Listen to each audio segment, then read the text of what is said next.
Okay, so before we chat about how to load properties and tenants and contractors manually, let's first quickly discuss the available data feeds.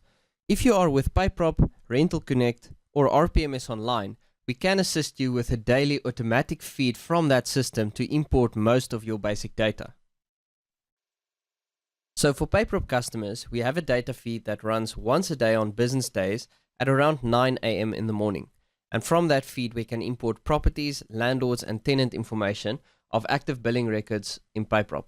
However, you need to make sure that you load the data in a timeous fashion in PayProp to ensure that it is available when you want to use it in RedRabbit.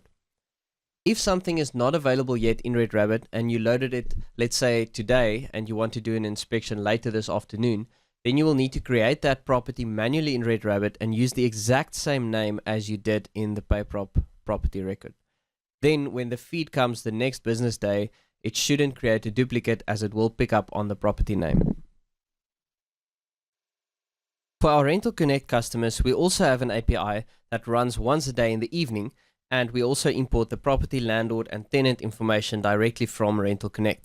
However, this feed you can run manually. So even though the feed only runs once a day, if you load something now and you need that information later the same day, you can run that manually directly from your Properties Tools menu option. Let me show you where you will do that.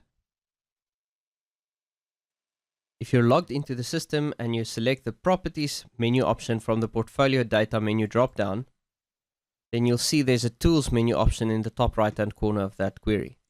If you click on that, there should be an option to sync RentalConnect data. In this case, this portfolio is set up for an rpmsOnline feed, but it works in exactly the same way. So if I run this, then it's going to do a request and fetch all the latest properties, tenants, and landlords from your RentalConnect system.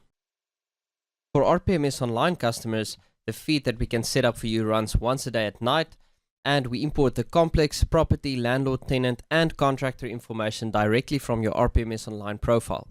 This feed you can also run manually at any time whenever you need that information, if you can't wait for the automatic feed to run that same night.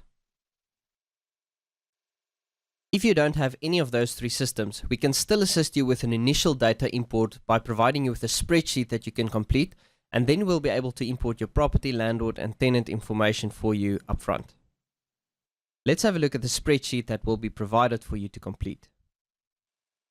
So this is the typical spreadsheet that you will receive from us, and as you can see, there is some dummy data in there just to demonstrate exactly what the format must look like. So typically you'll have one row per property, which includes the property name, as you will refer to it, and then the street, suburb, city, province, postal code, as well as the landlord details, landlord contact details, and then tenant details and contact details. It's very important to note that especially the mobile and the email fields need to be in this format.